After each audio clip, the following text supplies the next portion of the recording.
The conversation about race in America continues as Jen Psaki has to cut off a reporter who asked about Biden's history and contribution to racism. The officer in the Makaya Bryant shooting is identified a day later. Shocking, I know, but that's what's going to happen out of this. Another public safety officer gets fired for donating to the Kyle Rittenhouse Fund, so we'll talk a bit about what's going on there. And Murkowski jumps across the aisle to join Democrats to confirm the DOJ nomination. We're back to business as normal, folks. We are going to come back and watch more and more smatterings of news until we get the next crisis to be panicked about, so strap yourselves in. And as always, hey, do you trust the plan yet? I'm Jay Edgar, and this is Contemporary.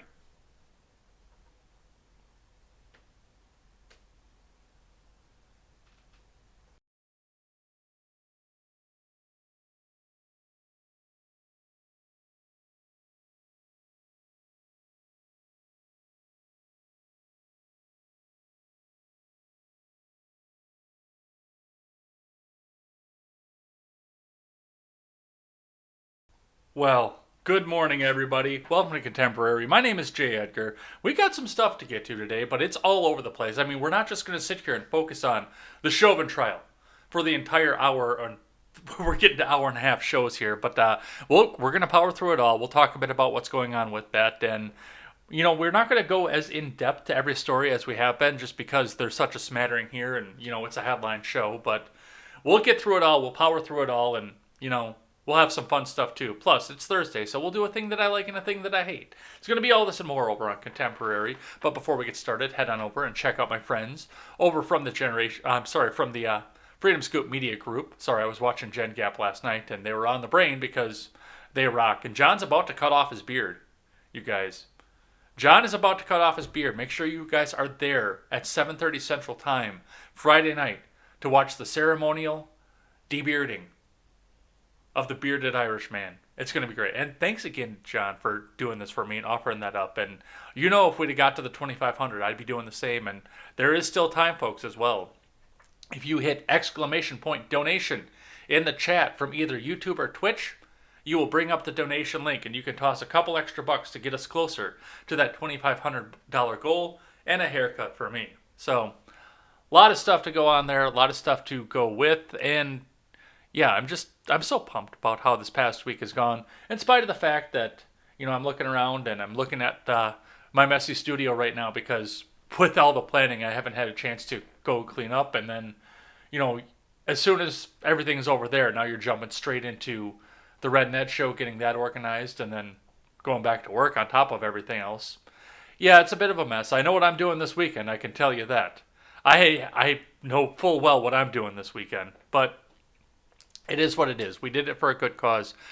I can deal with a little bit of clutter for the fact that we're doing this for a good cause. But head on over there, check out my friends, The Generational Gap, The Daily Ignoramus, The Breakdown with Birkenhoff, The R-Rated Conservative, and The Freckles and Brick Show, as we finish up our website and make sure that we get the best possible website product out for you guys as well.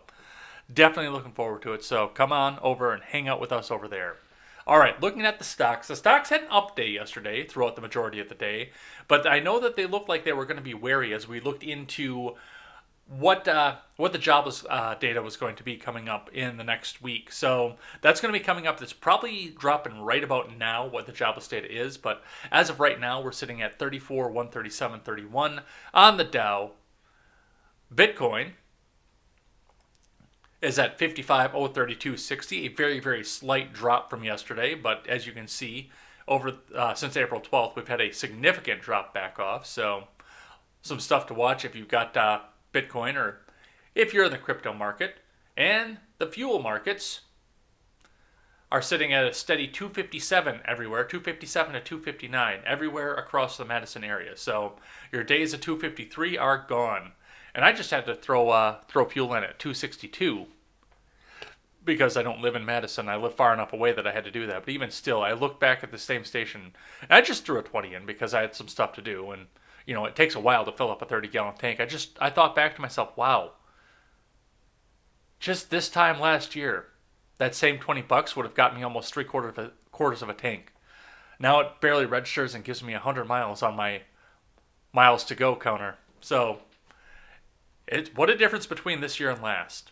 Definitely. Hey, look, my cousin's over on the Instagram side. Hi, cousin. I can't hit the wave button for whatever reason. There it goes. Cousin, all right, you can't hit the link in my bio right now because I actually have it up as the donation link. I was going to say, if you hit the link in my bio, you can see the news behind me. But yeah, no, that won't work because I changed it for the charity link until I close the charity. So, well, J. Edgar 101 is the YouTube channel, but then you can see the news behind me as well. All right, let's get into what the investors have to say. Ooh, we are lagging this morning too.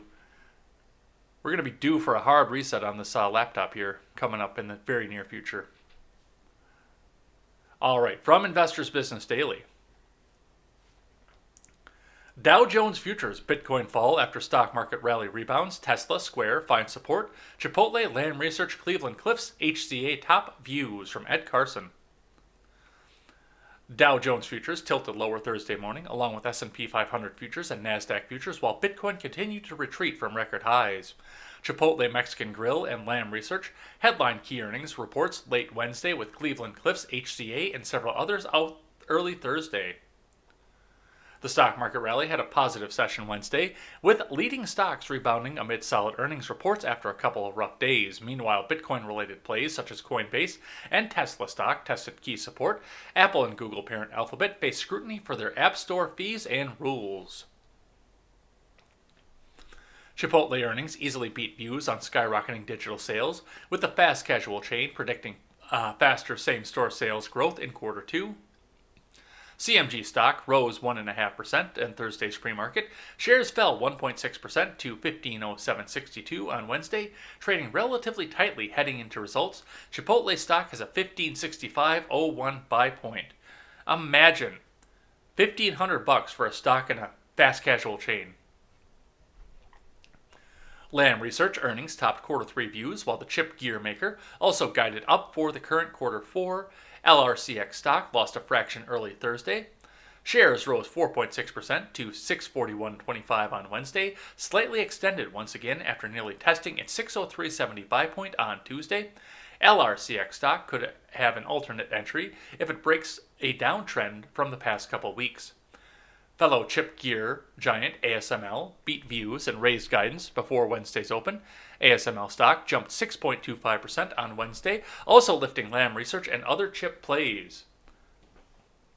And remember, that's AMSL, not ASMR. Bah, bah. We don't do ASMR here, but maybe just a little bit.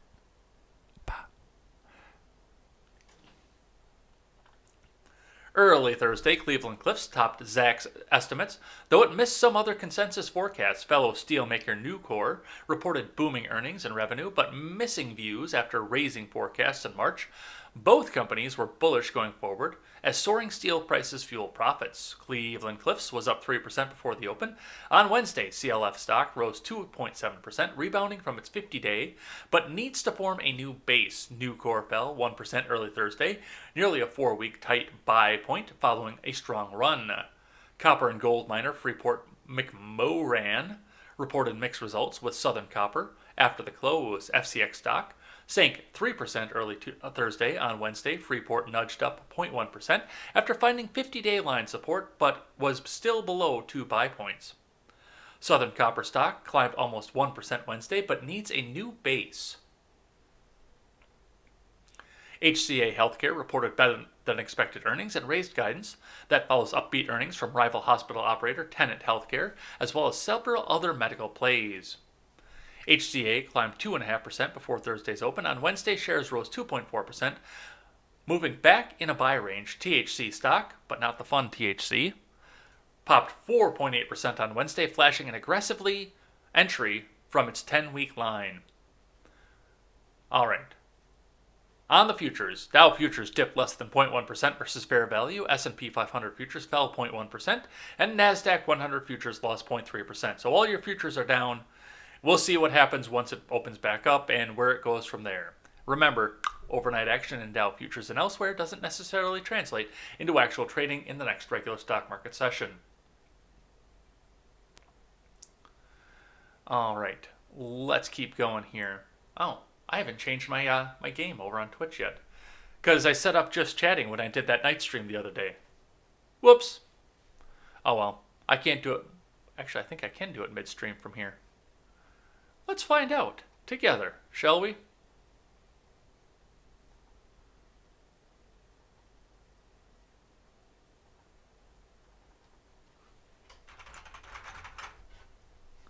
We will see at the same time if we can do this. Alright, according to this, I changed it. I don't know if it took effect in there or not, but according to Restream, it's changed. We will see. From Yahoo Finance.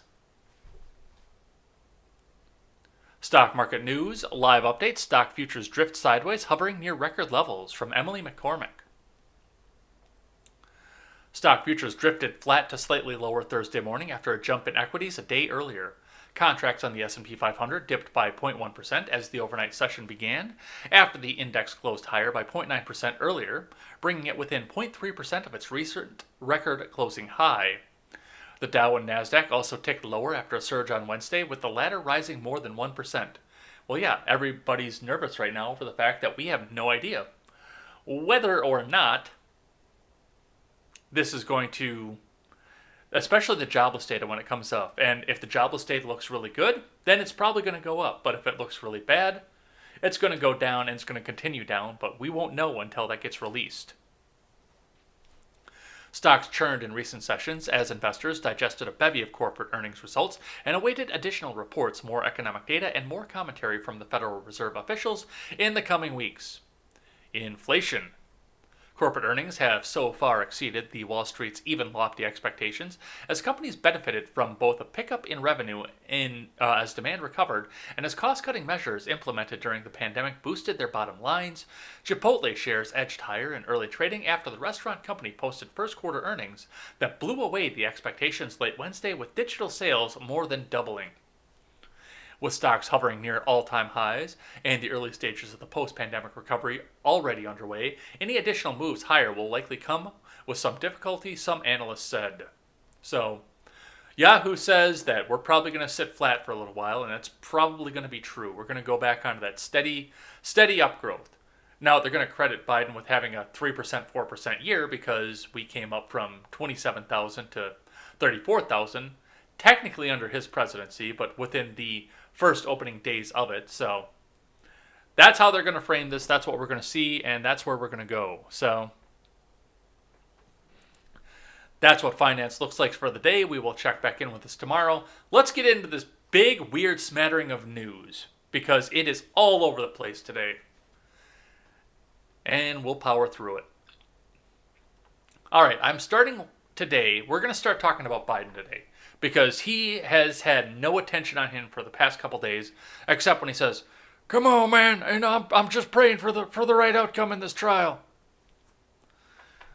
But starting with the Greenville news today, archived, of course, because this is from the USA Today family, and they won't let you read their articles if you have an ad blocker on, unless you throw that funny little archive thing up there. President Biden virtually visits local electric bus manufacturer Proterra.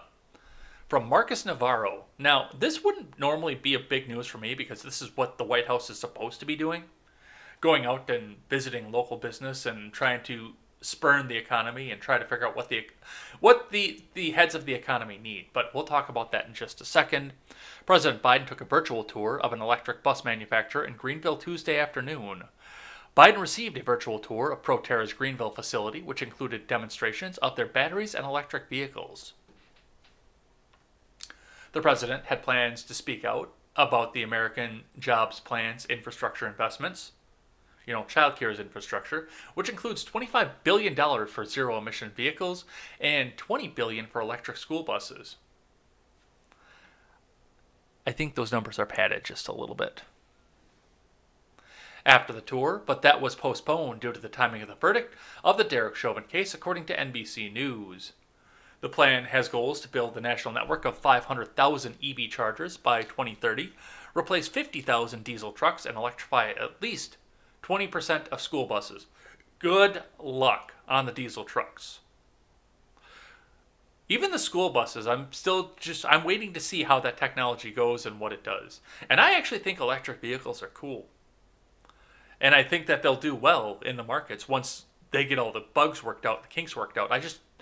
I don't think that, maybe by 2030. I think 2030 is still a little bit ambitious for the numbers that Biden's proposing. But we are going to start to see some of the stuff come out. And electric vehicles have their entire range of torque available to them at the beginning.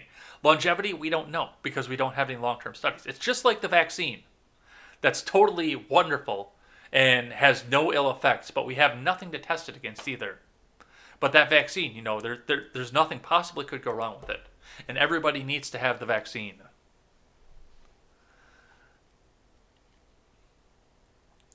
But I would like to see how some of these transport vehicles, especially buses and heavy trucks, semis, do in the long term. I'm interested. I'm actually very interested to see. And what we can do possibly as well to turn a semi maybe possibly into a train.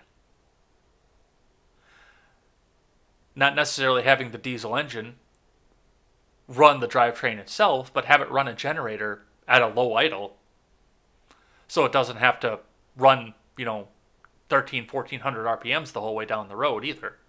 Maybe conserving and sipping some fuel in a separate way. There are different ways that we could start doing this. Absolutely. And being around the transport industry for most of my adult life, I'm fairly interested to see where this goes. Proterra manufactures zero-emission electric transit vehicles. There's the words I'm looking for. And develops electric vehicle technology solutions. Their fleet includes electric school buses, public transit buses, and delivery trucks. During the virtual tour, Mayor Knox White said that Greenville had recruited Proterra over a decade ago because they wanted to ensure diversity in the manufacturing economy in the area. To get this economic diversity, we needed to invest in green infrastructure technology, White said. The Silicon Valley-based company has its East Coast facility in Greenville, which opened in 2010 and employs 350, and a bunch of the money's still going back to California, by the way. The local facility manufactures electric buses, which is all well and good. I'm actually kind of excited to see some of this stuff go forward. But, as always goes in D.C., the swamp's gonna swamp. So, reading from Forbes, also archived this morning, Biden energy nominee holds energy investments, including interest in electric vehicle companies set to go public this year. From Michela Tindera.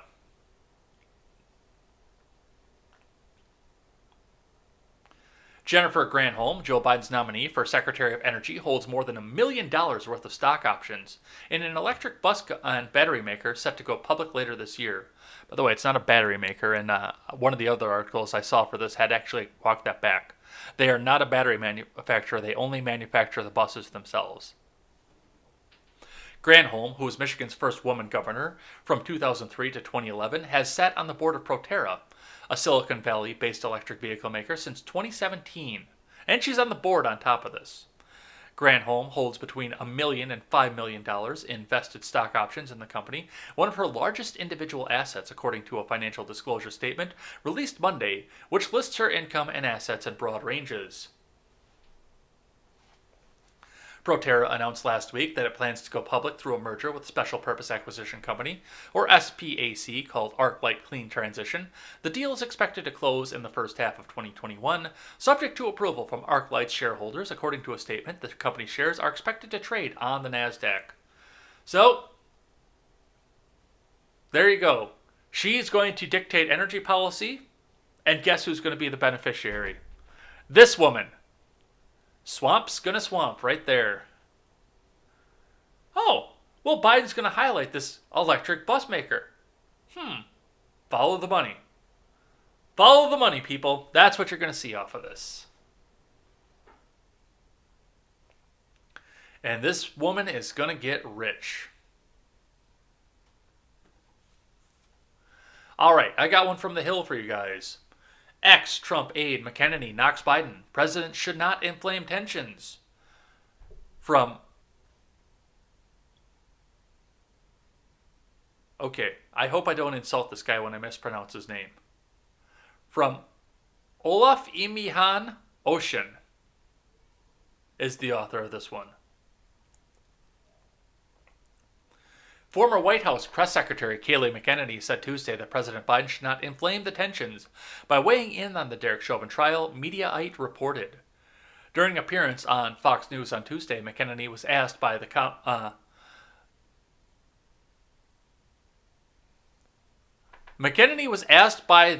to comment. I think we missed a word in there somewhere. On Representative Maxine Waters' remarks regarding Minneapolis protesters, which led to Chauvin's attorney, Eric Nelson, asking the judge for a mistrial.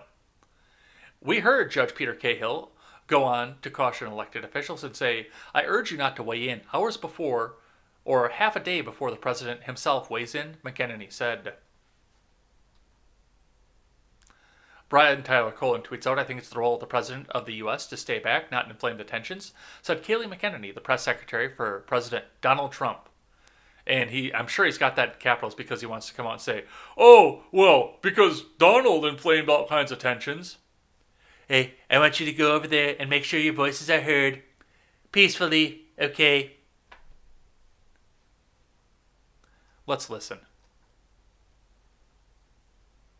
We heard Judge Cahill go on to caution elected officials and say, I urge you not to weigh in just hours before or half a day before the president himself weighs in. Look, I'm glad he at least waited until the jury was sequestered. Right. But I think that the country is such a tinderbox right now, especially Minneapolis. There's so much hurt, so much pain. And I think it's the role of the president of the United States to stay back, to not inflame the tensions. I like that he called the family of George Floyd. President Trump did too. But it's such a tinderbox moment, and I think he should have just reserved comment and said he's praying for the family, as we all are. We heard Judge Cahill go on to caution elected officials. Well, yeah, he absolutely should. And first and foremost, not as the president, not as the person who's going to console you and comfort you for anything else, but the president of the United States is the chief law enforcement officer of the country. First and foremost. The judiciary is the one that decides who's guilty and who's innocent, not the president. And yes, all that he did when he came out and said, I'm praying for the right verdict, is to get all of his little supporters up there and cheering and ah, and all of the Trump supporters out there and ready, gripping their guns, ready to go to action if the wrong thing happens. All this did was inflame tensions. McEnany is right on this one. Absolutely. And once again, reverse the political parties. What would have happened if this would have been the Donald coming out and saying, okay, well, let's say for just an instance off of this, that George Floyd was taken alive, but there was some brutality involved. He was still taken alive, but there was some brutality involved. I don't know if everything would have gone out the same, but if there had been some brutality. Or the Jacob Blake case. That's a good one. The Jacob Blake case, because he was taken alive. Let's say that they didn't drop the charges and Jacob Blake was going to trial.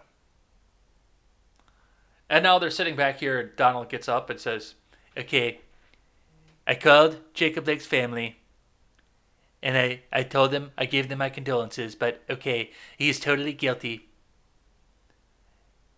And I hope the jury in Kenosha comes to the right decision. Okay, they need to come to the right decision.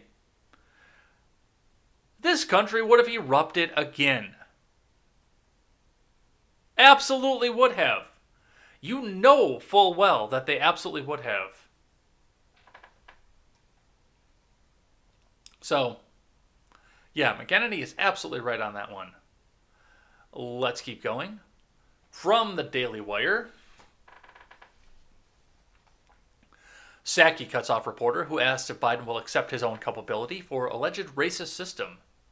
From Daily Wire News, White House Press Secretary Jen Psaki cut off a reporter during Wednesday's news conference as the reporter asked if President Biden was going to accept his own culpability for passing laws that have contributed to a system that Biden declared this week suffered from systemic racism. Biden made the remark following the verdict of the George Floyd murder trial in which the former Minneapolis officer, Derek Chauvin, was convicted on all counts, manslaughter and murder. Biden said that Floyd's death ripped the blinders off, man, for the whole world to see the what's my line? The systemic racism in the United States. But he is the architect of multiple federal laws in the 80s and 90s that disproportionately jailed black people and contributed to what many people see as systemic racism. The reporter said, later highlighting the quote from a left-wing activist who said that Biden needs to take responsibility for creating the system. We're not allowed to talk about that. Let's listen.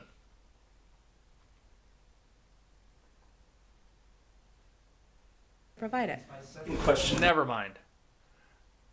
That is the full press conference, and we're not going to sit here for 43 minutes and listen to Jen Psaki lie. All right, so let's stick with this then. To what extent does President Biden acknowledge his own role in systemic racism, and how does that inform his current policy positions? The reporter asked. Well, I would say that the president is, one of the president's core objectives is addressing racial injustice in this country, not just through his rhetoric, but through his actions, Psaki claimed. And what anyone should look to is his advocacy for passing the George Floyd Justice and Policing Act, for nominating leaders to the Department of Justice to address long outdated policies, and ask his team leadership team here in the White House to prioritize these issues in his presidency, which is current today and not from 30 years ago. Right, but the ghetto didn't just turn into the ghetto last year or the year before. The ghetto has been becoming the ghetto since, well, in its modern incarnation, I should say, because, back in the 60s, 70s, the ghetto meant something completely different. The ghetto was what we read about in The Outsiders in the 60s, in the 50s and the 60s, and even into the early 70s. But as you got into the late 70s, it kind of started to morph into what it is, and it got accelerated in the 80s and 90s by things like the 1994 crime bill and several other laws that President Biden passed. So yes, he should go back and say, okay, man, at least come back and say, okay, man, that's what we should do. I did this, but now we're going to come back and try and fix it. At least acknowledge the fact that he did it, which is probably going to cost him and Kamala in re-election coming up. But, if you did it, own it. But now they're going to dance around the fact that, yeah, this happened. Does he believe it's important to accept his own culpability in setting up a system? The reporter pressed before being cut off by Saki. I think I've answered your question, Saki snapped back, and then she quickly called on another reporter. Yeah, this woman doesn't have the answers. But she'll circle back. All right, let's talk about the southern border. Arizona Governor Doug Ducey dispatches National Guard to borders. State of emergency declared in 6 counties. From Maria Paletta and Daniel Gonzalez. Governor Doug Ducey will dispatch National Guard troops to the southern border in response to a recent increase in migrants being apprehended by Border Patrol, his office announced on Tuesday. The Republican leader also declared a state of emergency in 4 border counties, including Cochise, Pima, Santa Cruz, and Yuma, as well as in Maricopa and Pinal. I've been to Yuma. It wasn't 310 when I went, but I've been to Yuma County at least. I went down and I saw Tombstone. Long before I saw the movie. But I saw the tourist trap before I saw the movie. The U.S. Border Patrol is overwhelmed. Local law enforcement and mayors are calling out for help, Ducey said in a video outlining his rationale. Citizens in our border communities are concerned for their safety, and nonprofits, left to pick up the pieces of broken federal policies, are strained, and yet we still haven't received an adequate response from the Joe Biden administration. The governor, for weeks, was held Biden solely responsible for the migrant surge, pointing to the Democrats' decision to reverse a series of aggressive immigration policies implemented by his predecessor.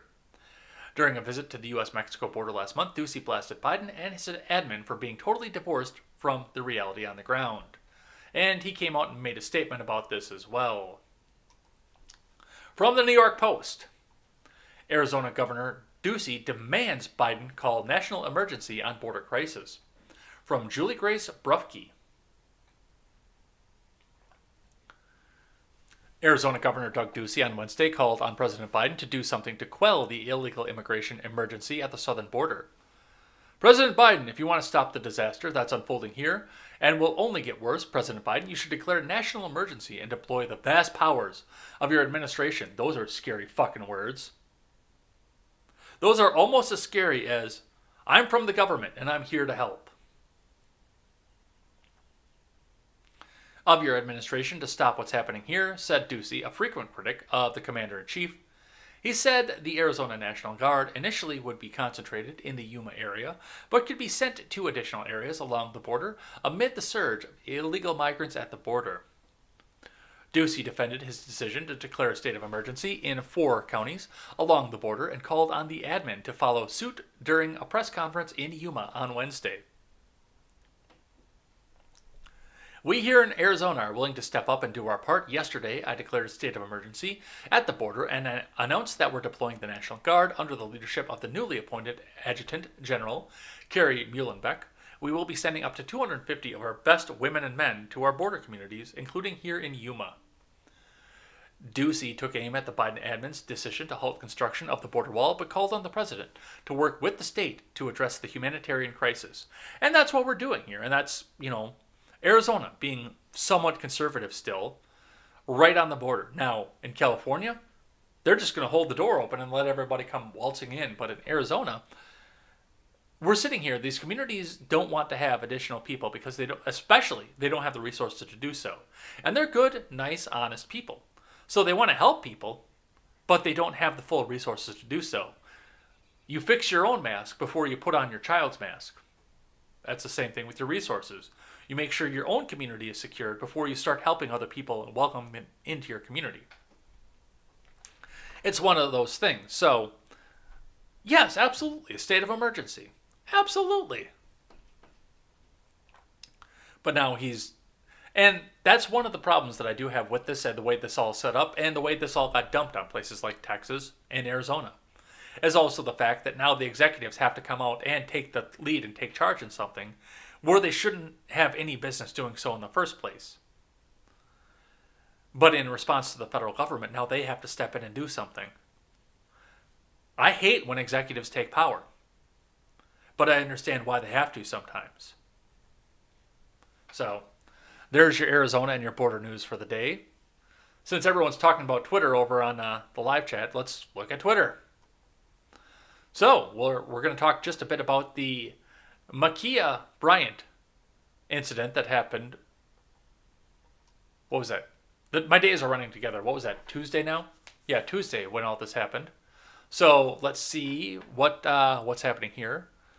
Lacey Crisp tweets out, Makaya had a motherly nature about her. She promoted peace, said the 16-year-old girl's mother, Paula. Interesting to note that Makaya Bryant was in foster care at the time of the incident. I don't know why,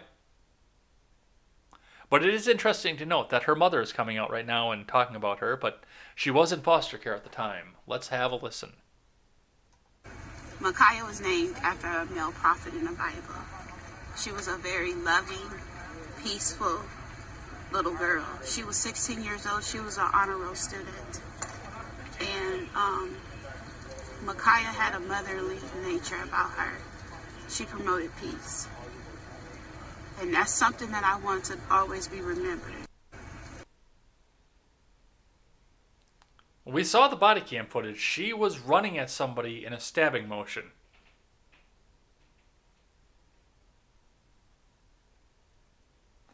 And furthermore, this does warrant an investigation because, she was the one that called 911. So absolutely this should be investigated. But as far as I can tell from the body cam footage that I saw, in the immediate situation with the immediacy, with her being about to stab somebody, the officer was justified in that shooting. Now, as far as what's going to happen because of this and who was in the wrong, and if the victim, or the potential victim, I should say, does need to be brought upon charges as well because it was a defensive stabbing. That's something investigators need to sit back and investigate. That's something the FBI may need to get involved in. I hope they don't, but local police and state police need to look into and figure out what happened leading up to the fact that the cop was coming up off of this because Makaya called 911. And there is an absolute chance that there may be an additional charge filed against somebody who was the initial aggressor in the knife fight. We don't know. Well, of course, everybody on Twitter knows because they've all fallen back into their corners.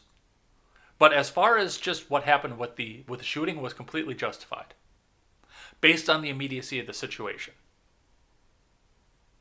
But that's what investigators have to figure out at this point.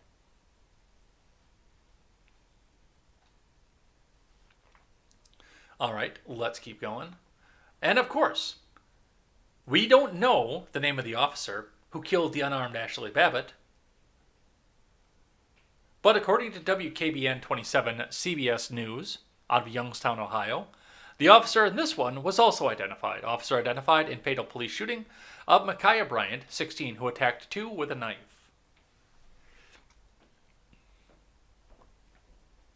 Some footage may be disturbing for some viewers. Viewer discretion is advised. Well, we already watched that, so. The fatal police shooting of Makaya Bryant, a black teenager seen on video charging two people with a knife, came within minutes of the verdict of George Floyd's killing, causing unrest by some over the continued use of lethal force by Columbus police. An initial 10-second video was released Tuesday night. Authorities released 911 calls and more body-worn camera video during a press conference Wednesday afternoon, one day after the fatal shooting of a 16-year-old girl by a Columbus police officer. According to Columbus police, the officer is Nicholas Reardon. Why? Until the investigation is completed, we have no reason to know that. Except for the fact that now his house is going to get fucking doxxed, and now he's going to have to move too. Just like they did with Potter, and there's concrete barriers around Potter's house right now. Just so you guys know. Who has been on the force for approximately 18 months. Interim Chief Michael Woods began Wednesday's press conference by saying his goal is to provide as much information as quickly as he can. 2 911 calls were played. During the first 911 call, the caller said there were girls trying to stab them. Other voices are heard in the background. The second caller told the dispatcher that police had already arrived shortly after it was answered. Officials with the Columbus Division of Police released footage of the shooting just hours before it happened, the departure from the protocol as the force faces immense scrutiny from the public following a series of recent high-profile police killings that have led to clashes. The body cam footage shows Reardon shooting the girl as she appeared to attempt to stab two people with a knife. Right, and if those two people were the aggressors, then get those two people into jail immediately. Get them into custody, get them tried, and get them in front of a jury of their peers. Immediately. Stat. But as far as Bryant goes, the immediacy of the situation was required to prevent further harm. And I would love, and like I said yesterday, this is interesting to me because this happened. The footage came out after the Chauvin verdict, but this actually happened about 20 minutes before the Chauvin verdict. But now this guy's probably sitting here thinking, well, and by all means, any objective investigator is going to look at this and say, this is totally justified. I don't know if there's going to be an objective investigator anymore at this point. The Justice Department in Ohio doesn't have Keith Ellison sitting on top of it either, so keep that in mind. But I'm very interested to see where this goes and what this means. And if this guy is sitting here thinking, well, I saved 2 lives, but I'm going up the river for fucking murder. Here I go. And interestingly enough, that's another thing that I hadn't thought about until yesterday either, because what does this mean for the Rittenhouse case now? Now that we know that, especially as high profile as the Rittenhouse case is, and how many people think that this guy was guilty just for crossing state lines with a firearm, which he didn't actually do. That the people out there that believe that this kid got up in the morning, and I'm going to use the same quote that I used for Chauvin, that this kid got up in the morning and put on his t-shirt and his backwards hat and said, I'm going hunting for black people.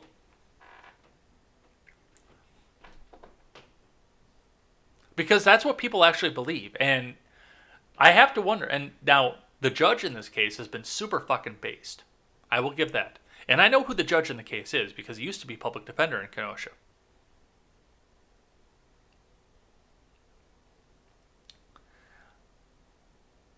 With that, I don't know if public opinion is going to sway this. This could be a mistrial too. And I don't know, once again, can you get a jury of people who aren't biased in this one? Or that don't believe that Kenosha's going to burn down if this kid walks?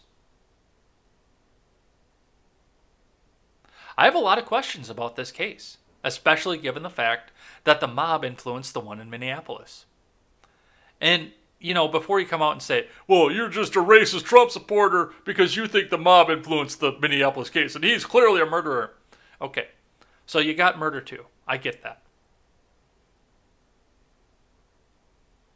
Which is still a bullshit stretch in and of itself. But we read the definitions from the AP. We didn't read them from the Daily Wire. We didn't read them from the Blaze. We didn't read them from Fox News. We read them from the AP. The definitions of second, third, and man 2. And the definitions for third-degree murder and manslaughter 2 are diametrically opposed to each other. It is legally impossible for you to be guilty of both of those at the same time. You can be guilty of one or the other, but you have to both be willful to kill and negligent to harm at the same time in order for you to be convicted of both. So there's something else going on with that. But that's what we see for that. Let's keep going. Got one from the Hill. Ben Carson is back in the news. Ben Carson defends op-ed arguing racial equity is another kind of racism. From Joseph Choi. Former Housing and Urban Development Secretary Ben Carson began trending on Twitter Wednesday after an appearance on Fox News in which he discussed his belief that calling for racial equity is another kind of racism. Appearing on Fox News' America's Newsroom, Carson discussed an op-ed he recently wrote for the Washington Post, Where Democracy Goes to Die in Darkness, titled, Moving Our Focus from Equality to Equity Won't Defeat Racism is Another Kind of Racism. Proponents of equity see no problem with treating groups of people differently based solely on race, as long as it serves their needs and goes back to the top of the article, because for whatever reason, the Hill does that all the time.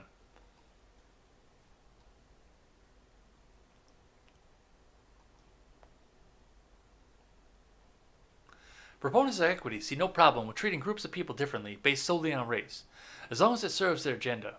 Carson wrote in his piece, This is what we used to call racism, and those not blinded by identity politics will still recognize it as such. Host Dana Perino asked Carson to expand on what he said in his piece.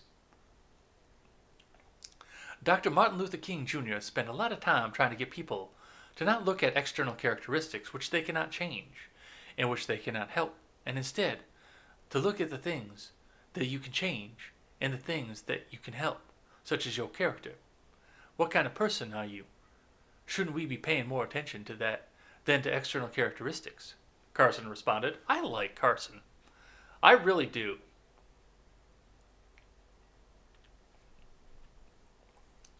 You know, that's what animals do.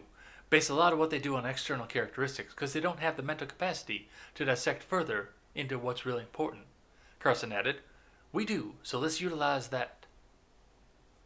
Carson had previously spoken out against Director of the Domestic Policy Council, Susan Rice's push for racial equity across all government. Yeah, equality of outcome. Change and move the goalposts until everybody comes out with the exact same thing at the end, rather than having the same opportunities at the beginning and pursuing their own interests to get to the place that they want to be and overcoming the roadblocks on top of it, like Dr. Carson did. I can see why Dr. Carson would be pissed about this. I really can. Because he did. They put every obstacle in the world was in front of Dr. Carson. And he overcame every last one of them. And now the government wants to give a free ride to people just based on the color of their skin. Yeah, I can see why he might be a little bit pissed about that. All right, let's keep going. From News 4 JAX out of Jacksonville, Florida. Thank you to Midget B in the Discord for this one. Globes Group ousts member over his Black Lives Matter email. So this is filed under entertainment. And when Midget put it into the Discord, he says, I don't know why this is filed under entertainment, man. Well, I read it. I was entertained. A former president of the organization that hosts the Golden Globes has been dropped from the group's board after sending an email that called Black Lives Matter a hate movement. The Hollywood Foreign Press Association board said in an email Tuesday that Phil Burke is no longer a member of the organization. The decision comes hours after NBC, which telecasts the Globes, condemned Burke's actions and called for his immediate expulsion. The show's producer, Dick Clark Productions, also demanded Burke's removal. Burke, an 8-term association president, fell under heavy scrutiny after he sent an email Sunday criticizing Black Lives Matter co-founder Patrisse Cullors.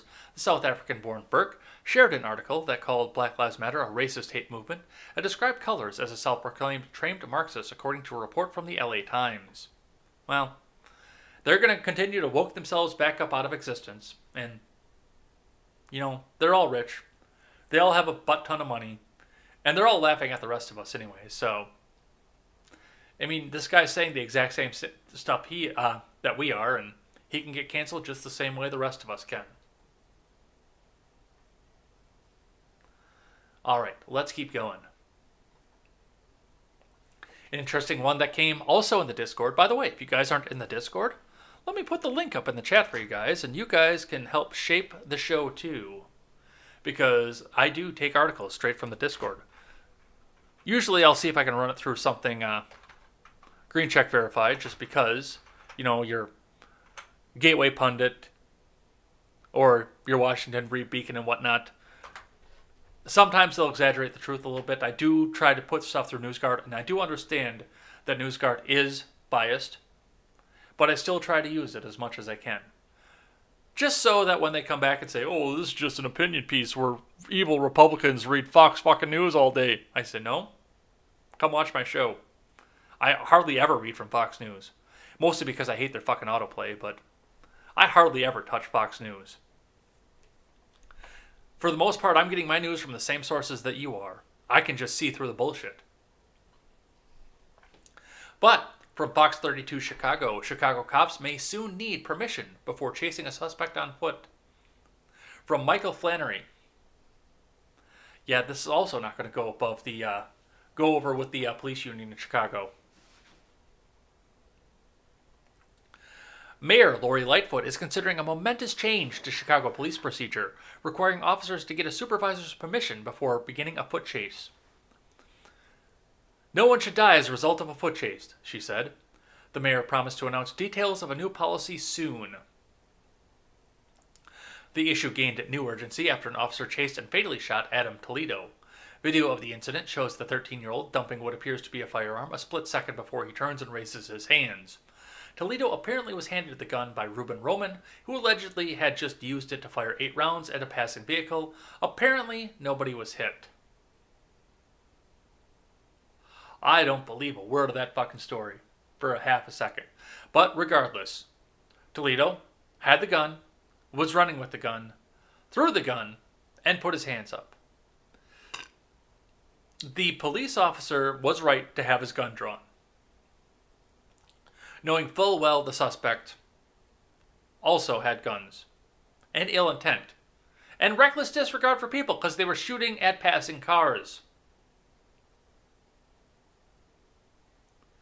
With that being said, and with that sitting right in the urgency of our minds off of this, no, Adam Toledo should be alive and in custody. Because he clearly had his hands. I've seen the body camera footage. And yes, I understand the immediacy of that as well. Yes, the gun should have been trained on him. Should it have gone off? Probably not. And as has been pointed out, when we talk about the Potter situation, you are responsible for what comes out of the end of that gun. And yes, the officer should be held responsible for that because he did shoot an unarmed suspect.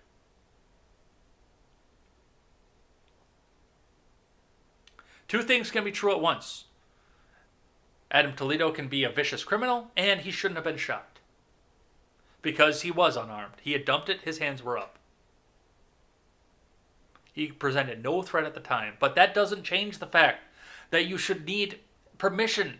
You should not need permission to engage in a foot chase. If you have a dangerous suspect going out intending to maybe take a hostage, shoot up another building, a suspect who's deranged, who has no regard for human life, who just got done shooting at passing by fucking cars, then no, you have an immediacy to the situation and you should be beginning foot chase immediately.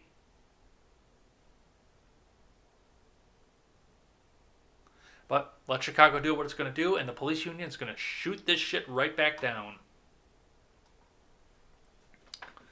All right, speaking of Rittenhouse, Virginia cop fired after donating to Kyle Rittenhouse Defense Fund. From Tamara Lapine. And we're back here to this same story once again, where now everybody's coming back, and the data leak from the Christian-based GoFundMe alternative, whose name I cannot remember right off the top of my head, is going to get people, they're going to lose their jobs. A police officer in Virginia was fired after donating to a legal defense fund for Kenosha shooter Kyle Rittenhouse, officials said on Tuesday. Norfolk Police Lieutenant William Kelly, and of course it was Norfolk because it couldn't be anywhere else in Virginia, anonymously gave $25 to a fundraiser for Rittenhouse in September, using his city email address according to The Guardian. The donation reportedly came with a comment, "God bless, thank you for your courage. Keep your head up, you've done nothing wrong." Every rank-and-file police officer supports you, the message continued. Yeah, that actually, it's not a fireable offense, but once you get down to this point, that actually, yeah, there should have been some disciplinary action for that part. Because William Kelly, even as a lieutenant, even as somebody who has command of a unit, should not be speaking for all the other police officers. That I will agree with. Some sort of disciplinary action. Not an immediate termination. And especially given the details surrounding this case, that seems more like a political hit job than just a regular run-of-the-mill disciplinary action. Don't be discouraged by the actions of the political class of law enforcement leadership. And there it went. You called out your leadership, and now you got fired.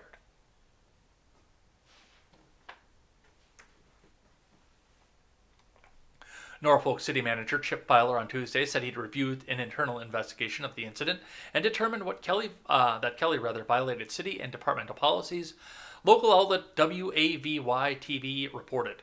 Now, if he hadn't spoken for the rest of the police officers, I still believe that he would have been fired. But he shouldn't have spoken for the rest of the police officers either. Come on, man. And out against leadership, too, you know that was going to come out. But of course, and this is the big problem I have with this, is because, and just to go back to this, that's the other reason that you shouldn't be speaking for other police officers. If you have to do something anonymously, then you shouldn't be speaking for anybody else anonymously as well. If you're going to speak for other people, you should be able to do so openly. But this guy also had a reasonable expectation of privacy because he donated anonymously as well. A lot of moving parts to this, and I'm sure that this isn't going to be the first or the last one that we see. I know that the one in Utah, the fire department came out and said, we'll investigate this. And their political climate kind of tells me, all right, I just told that guy whatever the fuck it would take to get him out of our firehouse because I don't want to look at that fucker anymore. But we will see what happens with that. Let's see what MarketWatch has to say. What are voting rights advocate Stacey Abrams' plans for 2022? Why Abrams is more measured than most fellow Democrats in criticizing Georgia's new voting law and has resisted calls for boycotts of businesses that have not condemned the law. Well, when they boycott the business, they start boycotting the state. And that takes the tax revenue back out.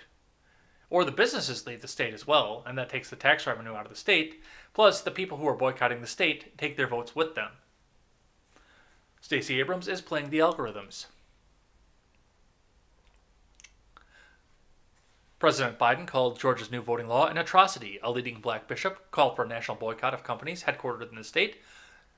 But when Stacey Abrams, the state's best-known voting rights advocate, is asked about the law that has set much of her party on fire, she is critical but measured. These are laws that respond to an increase in voting of people by color. Abrams told the Associated Press recently, but she discouraged boycotts and reassured Democrats they can still win races under the new rules, even as she hoped that they would be struck down in the courts. What I think a lot of this is she's hoping that this will start to go away and people won't start actually bringing court cases forward because we'll actually see what's in the bill instead of what she can propagandize off of. The new approach demonstrates how Abrams, a former and potentially future candidate for governor, is navigating the politics of a newly emerged battleground. Abrams, her allies say, knows statewide Democratic victories, whether Biden's in November or her own in 2022, require winning more than just Democrats' racially diverse and liberal base outraged over Republicans' attempt to make it harder for some citizens to vote. Democrats also need moderate voters more reluctant to take sides on the matter. Stacey's been responsible. She's tried to create dialogue where we can create change, said Democrat Stephen Henson, a former state legislative leader, alongside Abrams. And this is why I wanted to put this one in, because otherwise we could just sit and see her in front of Congress talking to Congress, because I've got that up here as well. But Abrams is a nominee for the Nobel Peace Prize. Did you know that? They could give the Peace Prize to Stacey Abrams. All right, let's see what happened in Congress, though, with her. Starting with one from Ted Cruz. Steve Guest tweets out, Senator Ted Cruz gets Governor Stacey Abrams to still admit the 2018 Georgia gubernatorial election was stolen. Cruz, yes or no, do you still maintain the 2018 election was stolen? Stacey Abrams, the election was stolen from the voters of Georgia. Let's have a listen. Ms. Abrams, it's been over 2 years, and you still refuse to concede that you lost the race for governor in Georgia in 2018. You have said that, quote, you do not concede that the process was proper, and that, quote, they stole it from the voters of Georgia. Yes or no, today, do you still maintain that the 2018 Georgia election was stolen? As I've always said, I acknowledged at the very beginning that Brian Kemp won under the rules that were in place.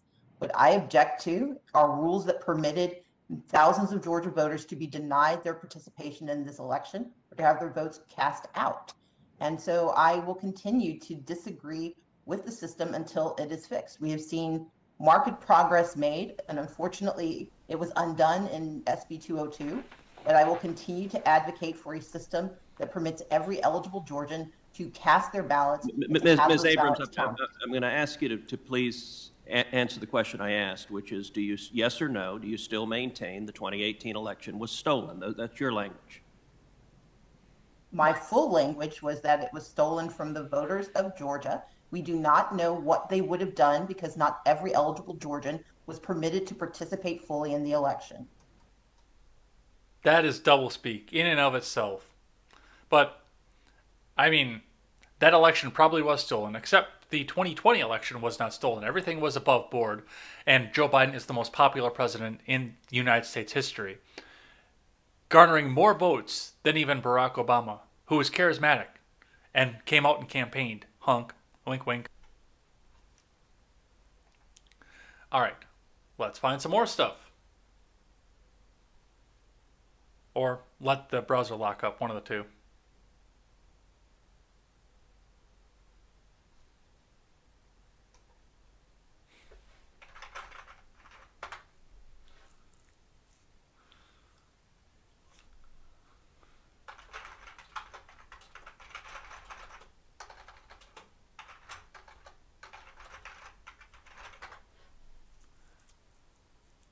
All right, we're back up, looks like. Are we still going? Are we moving? Can you guys hear me?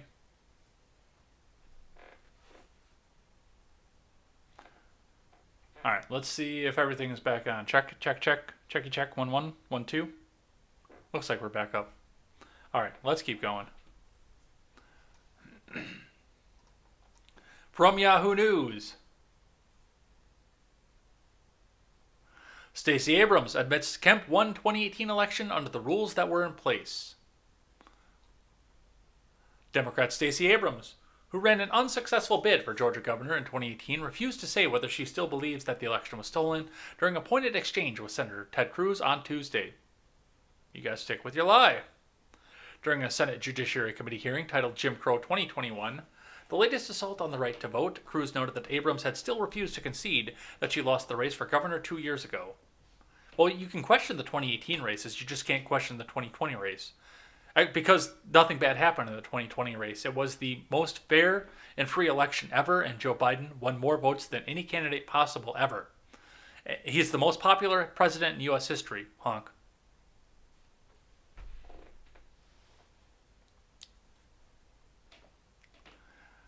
He quoted her as saying, having said rather, she does not concede the process was proper and that they stole it from the voters of Georgia. Well, we heard all this in the video, and yeah, that's doublespeak to the extreme. All right. Also, John Kennedy got into the fray as well. Pfizerific 5G ho for show. Capitol insurrection supporter, professional foghorn leghorn impersonator John Kennedy playing the explain racism to me like I'm 5 card and then repeatedly interrupting the answers to talk over a black woman. You're a disgrace. Resign. You aren't fit to wipe Stacey Abrams' shoes. It's not a cult. Let's have a listen to that one. Tell me, you're against the Georgia bill, I gather. Is that right? I'm against certain provisions of it, yes. Okay, and I think you've called it a racist bill. Am I right? I think there are provisions of it that are racist, yes. Okay. Tell me specifically, just give me a list of the provisions that you objected. It shortens the federal runoff period from 9 weeks to 4 weeks. Okay. It restricts the time a voter can request and return an absentee ballot application. Right. It requires that a voter have a photo identification or some other form of identification that they're willing to surrender in order to participate in the absentee ballot process. If I can stop you, that's where they're going to not comparing signatures, but to voter ID? Yes, sir. And as Ms. Eichel has pointed out, we would become only the 4th state in the nation to require voters to put at risk their identity. What else? What else? It eliminates over 300 hours of Dropbox availability. Okay, what else? It bans nearly all out-of-precinct votes. Bans what? I'm sorry? It bans nearly all out-of-precinct votes. Okay. Meaning that if you get to a precinct and you are in line for 4 hours and you get to the end of the line and you are not there between 5 and 7 p.m., okay. you What have else? to start all over again. Is that everything? No, it is not. No, sir. It restricts the hours of operation because it now, under the guise of setting a standardized timeline, it makes it optional for counties that may be may not want to see expanded access to the right to vote. They can now limit their hours. Instead of those hours being from 7 to 7, they're now from 9 to 5, which may have an effect on voters who cannot vote during business hours, during early voting. It limits the voting Okay, I hours. get the idea. Tell me. Well, okay, and first and foremost off of this, I need to understand why any of what she just said was racist, because that is the allegation, is that this is Jim Crow because it's racist. Now, sending your your ID through the mail, there's an easy way to not do that. Go vote. The ballot hours, that is a lie. Governor Brian Kemp said a minimum of 9 to 5. With the maximum allowable to be 7 to 7, but there were precincts that would shut down at 3 or open up at 10. You now have a minimum you have to be open from 9 to 5. Absolute minimum. And I would like to see that expanded too, to be completely honest. State minimum, 7 to 7, like it is in my state. But that was a lie. That was a blatant, outright, full-on lie.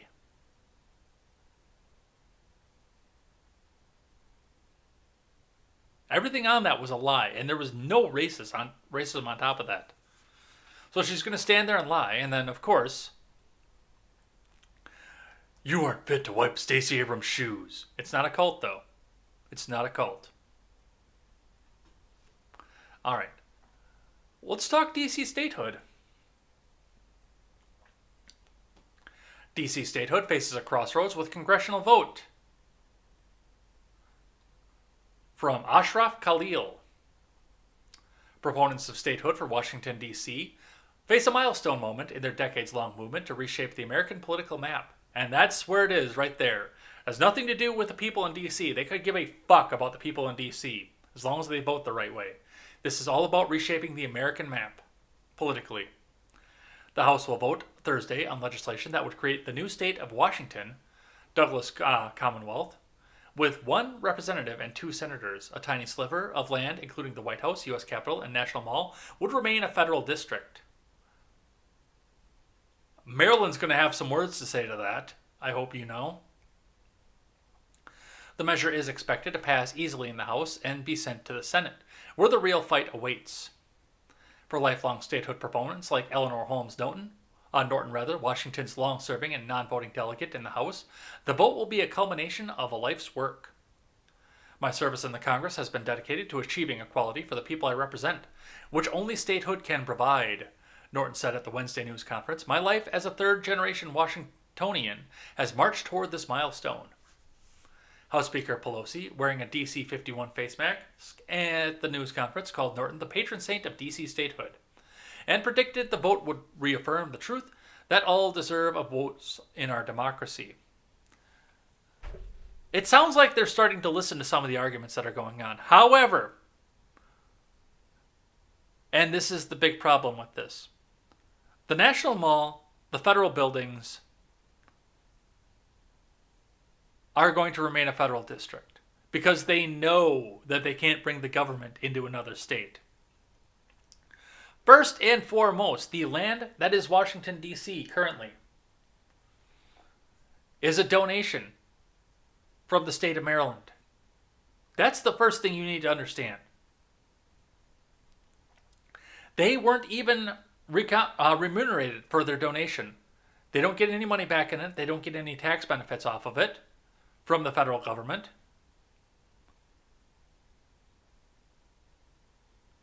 They donated that land to D.C. in order to make a federal district. But furthermore, and this is the big problem, this is the reason that we need to continue to have a city. Now, to make it illegal to reside in Washington, D.C. as a resident, I'm actually okay with. Government officials only, especially with as close as the next state over is. When I went and visited Stephen Ignoramus, when he still lived in Washington, D.C., he lived in D.C. pretty well technically only. He lived in the city limits of Washington, D.C. And when we left in the morning, it was when we were leaving and going to Florida. I said, how deep into D.C. are we actually? Because, I couldn't really tell off the map or anything. And he pointed out to the road across the street, which I could have picked a road up off the rock up off the road from and tossed. I said, if you get to the center of that street over there, you're in Maryland.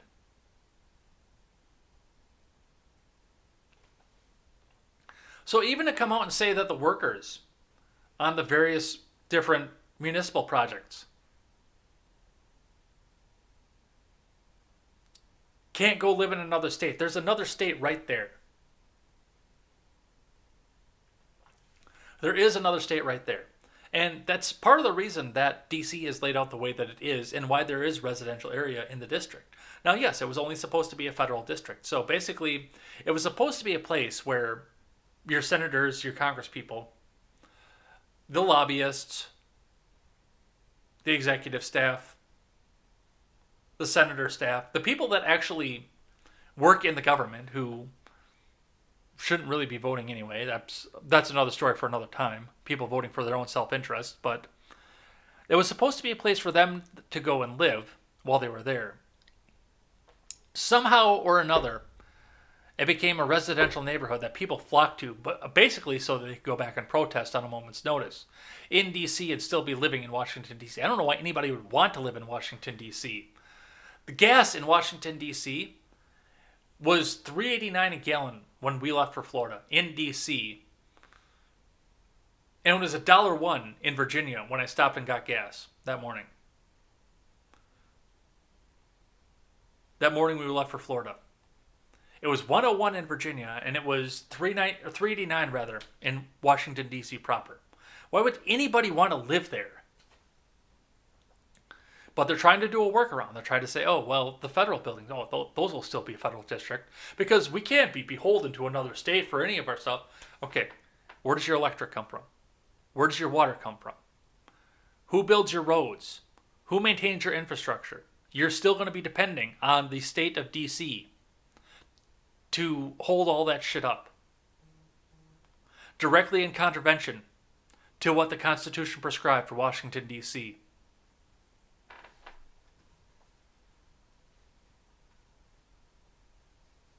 All right, let's keep going. Let's listen to what Nancy Pelosi had to say about this. By voting for D.C. statehood, the House of Representatives reaffirms this truth that all deserve a voice in our democracy. To hear Congresswoman Holmes Norton talk about equality for the people of the District of Columbia, equality because of equal representation in the Congress. I salute her, the patron saint of D.C. statehood. Thank her for her decades of persistent, dissatisfied leadership. H.R. 51 has a record-breaking number of original co-sponsors. Congratulations. Again, I thank our leader, Mr. Hoyer, has been relentless in this fight as well. Chair Carol Maloney and Chair Carper, the author of the legislation in the Senate. Our founders built our democracy on a simple promise that every American should have a voice in our government from City Hall to the halls of Congress. Washingtonians, as the Congresswoman said, pay taxes, fight in our wars, contribute to the economic might of our country. But for centuries, they have been denied their right to representation. What does the license plate say? Taxation without representation is one of the manifestations. It is imperative that we correct this injustice, which is also a matter of civil rights and security. As last summer's protests in the January 6th insurrection made clear, D.C. must be empowered to protect its people. If District of Columbia were a state, the chief executive would have been able to call out the National Guard like any other head of... All right, well, we can sit back and listen to Nancy Pelosi lie about all this all the time. And yes, I understand representation and the fact that they do pay the taxes in there. And honestly for me, and this goes into the idea of federal income tax too, by the way, and how much that's a fucking crime. If we went back to the point where your states are paying your federal income tax, your states are paying the taxes, and you pay your state however they see fit, that would be a completely different story, and this would knock Nancy Pelosi's argument completely out. But yes, she is absolutely right that citizens of D.C. do pay taxes to the federal government without representation in the federal government. This is true. Now, as far as D.C. went, I believe, and I would actually have to go back and double check my history off of this, but before the federal income tax was implemented, D.C., the District of Columbia, was tax exempt to the federal government. Maryland had to pay their taxes to the federal government, but D.C. proper did not. So the mayor of D.C. didn't have a tax burden because the people who lived there didn't have an official representation. But the federal income tax changed all that. And then, of course, like if you're doing your property taxes or something like that, you are paying your taxes to the city. For municipality endeavors like the infrastructure, the power lines, the roads, the water treatment, and shit like that.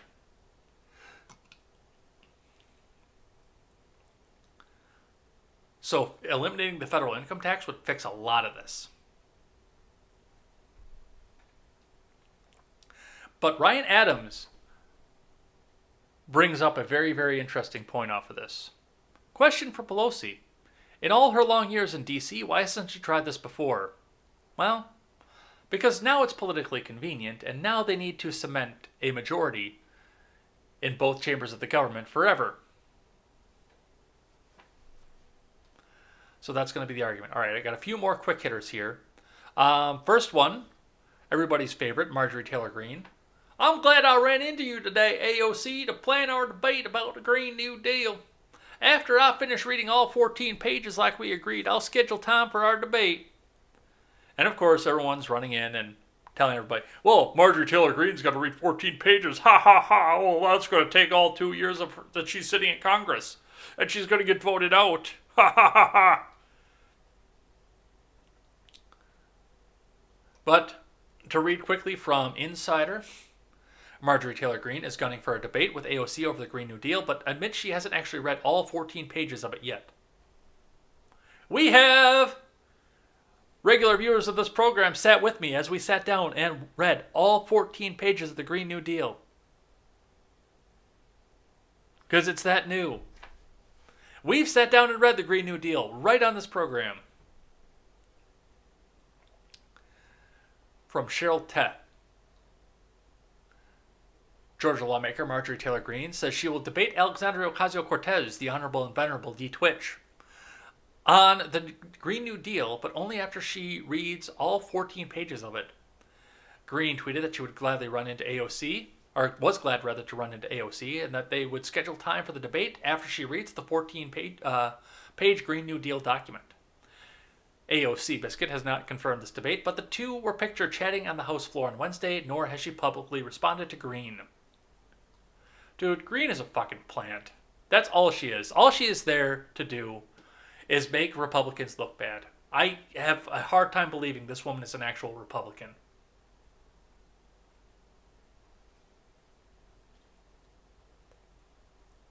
All right, let's keep going.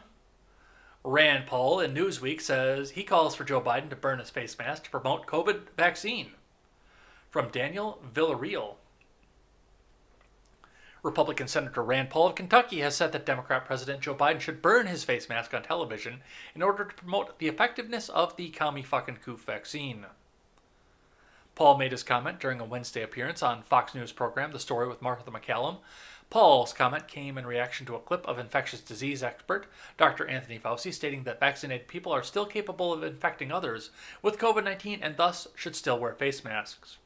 And of course, the question comes in of what the fuck is the point of the vaccine if it doesn't change anything about your life and it doesn't make you immune and it doesn't make you preventative from spreading it out to other people? What is the point of the vaccine at that point? There isn't one.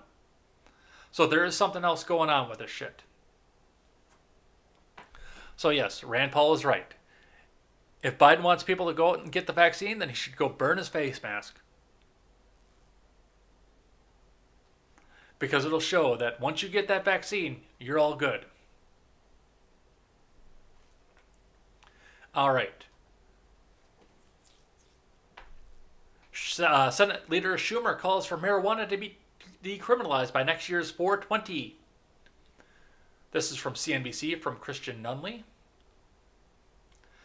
Senate Majority Leader Chuck Schumer on Tuesday reiterated his call to legalize marijuana at the federal level, saying he hopes to see an end to the drugs prohibition by next year's 420. You have got way too many people that are your colleagues, and this is just posturing too, because Schumer, I guarantee, is making big fucking money off the drug war and the paper companies and the rope companies, because they're still lobbying in Congress.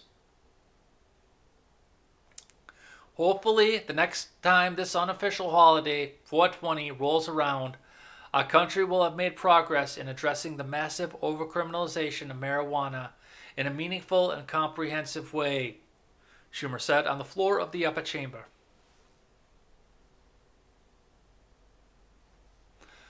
Schumer said the nation's war on drugs has too often been a war on people, particularly people of color. I believe the time has come to end the federal prohibition on marijuana in this country, and I'm working with Senators Booker and Wyden on legislation to do just that, he said. I mean, yeah, he's right. But Biden's not on board with it. And for the most part, all I see is a posturing move to try and guarantee votes, because there are a lot of people in upstate New York that are pissed off with Democrats. Downstate New York, New York City, they're fine. But there are a lot of people in upstate that are pissed off with Democrats right now for putting grandma back in the nursing home with the coof patients. I mean, he's absolutely right. It's long beyond time, and we need to do this. But there's going to be something. They don't solve problems. That's the other part of that goes with Congress. They don't solve problems because otherwise they'd have nothing to run on next term. So he can sit back here and posture all he wants. It's not going to do anything.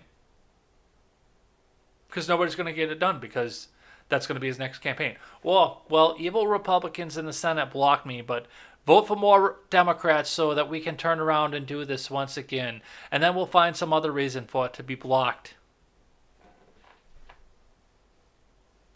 All right.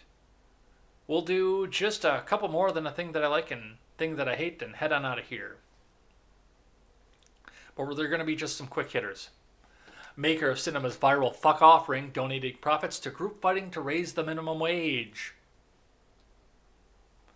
So this goes on to the story that Kyrsten Sinema is staunchly against coming out and going with a filibuster-proof majority to raise the minimum wage. She's not actually against, and this is the big thing that goes along with this idea, is the fact that Kyrsten Sinema is somehow against raising the minimum wage. She's not. She is a regular progressive Democrat in that state. She just wants to make sure that everybody gets on board with it, or at least 10 people from the other side get on board with it, rather than just cramming it down people's throats. It's more about selling it to people than it is about actually raising the minimum wage. And if the bill came up and she could get 60 votes on it, that shit would be $25 an hour, and we'd be seeing UBI before you fucking knew it. Do not mistake what Kyrsten Sinema is. Yes, I like the fact that she is coming up and making sure that we have to sell these ideas to other people instead of just jamming them down their throats, but this is a major non-story that people are trying to use to make it a story.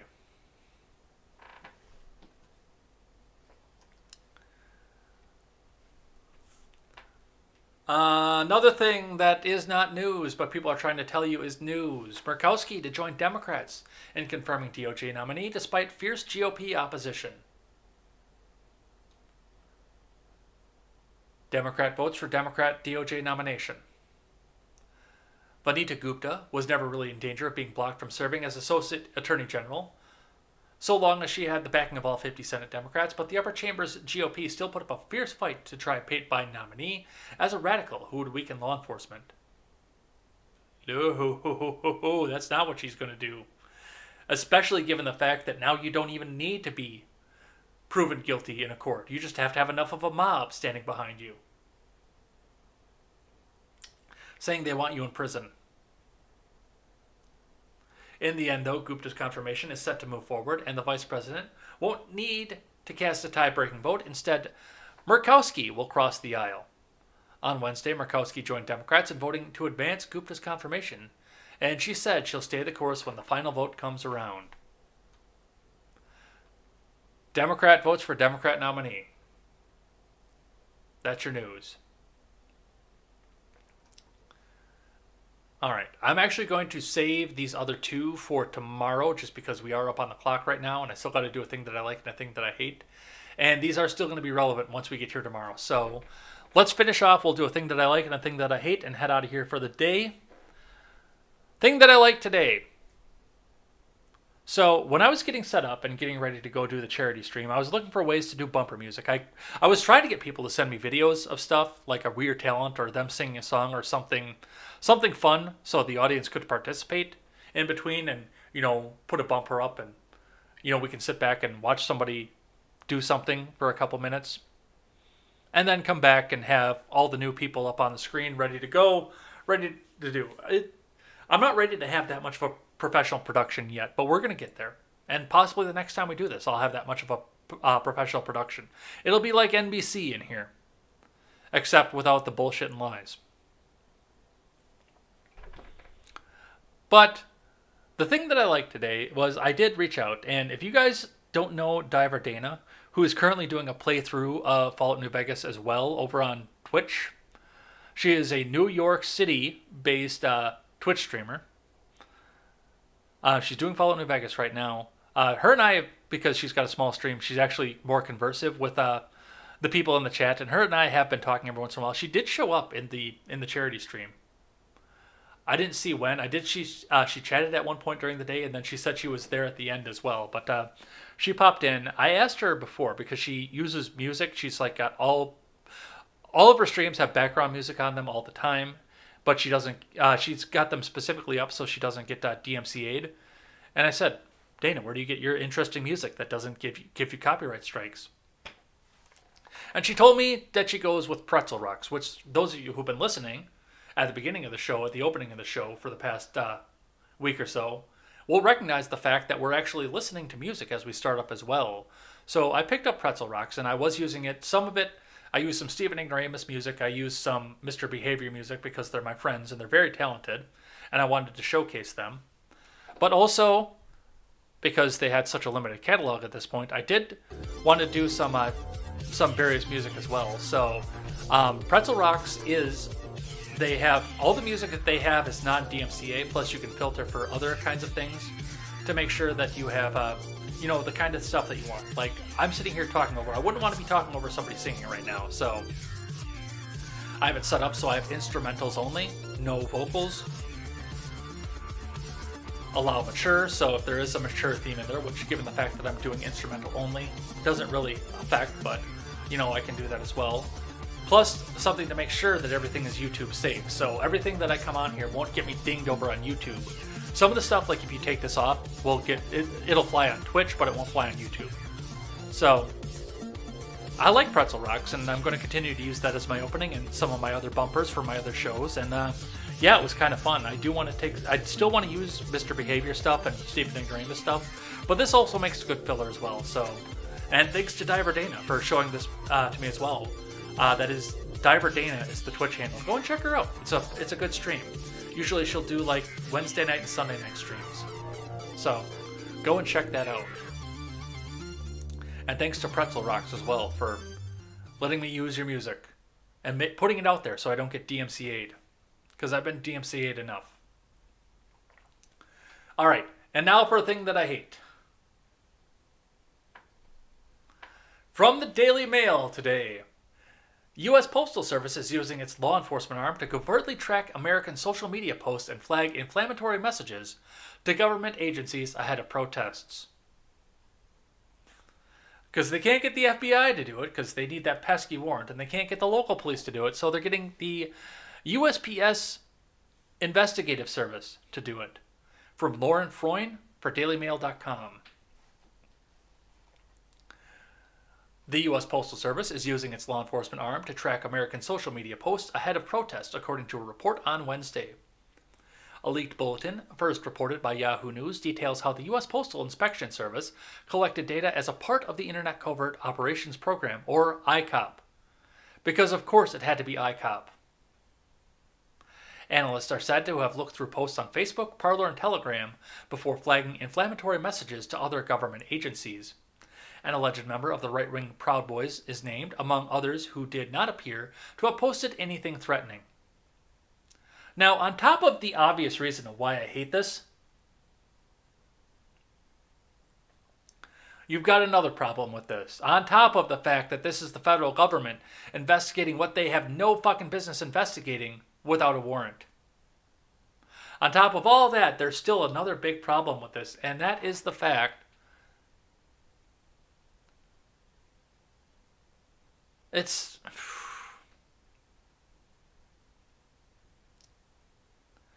is the police that they can control.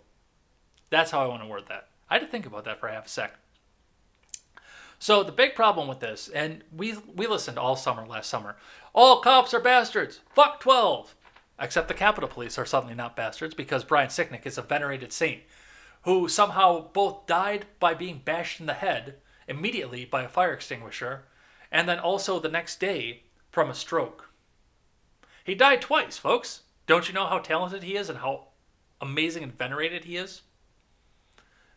Brian Sicknick, the most wonderful, venerated police officer ever, because he's Capitol Police, and they require a badge of honor for their bravery in the Capitol insurrection. But those local police, fuck those local police. All they do is go and shoot black people. But the United States Postal Service Investigative Service, look at the saints that these people are, because they're going after the evil Republicans once again. It's not about eliminating police for the government, and I hope you guys understand that. When they come out and say that they want to defund and disband all the police, when Rashida comes out and Ilhan come out and say, we need to disband and get rid of all police, no police. They don't want no police. And I've tried to stress this as hard as they can. They don't want no police They want their police. Their federal agents and federal agencies. You notice, like I said, they're not doing this through local law enforcement. They're doing this through the fucking post office. So they don't have to answer to boring regulatory agencies. This is their police. And that's honestly more frightening than the disbanding of the police that they're trying to do.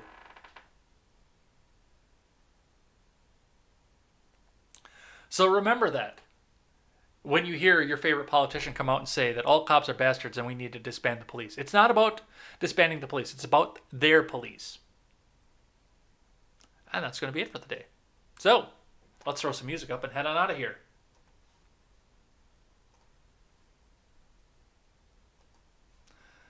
Change up the scene, and here we go. So, thank you everybody who came by and chatted in the live chat today. We had a lot of good, interesting conversations, and once again, we had too much to do, so I'll have to remember to grab those last couple stories for tomorrow. And remember, if you're just lurking right now, get one of those last minute messages in, so I remember to thank you. I've got everybody's name throughout the week so far, except for today, written down in a notebook. So I can come out and say, hey, thanks you guys. Thanks for coming and hanging out with me, because it really means the world to me when you guys come out and have your morning coffee with me every morning before you head off to work.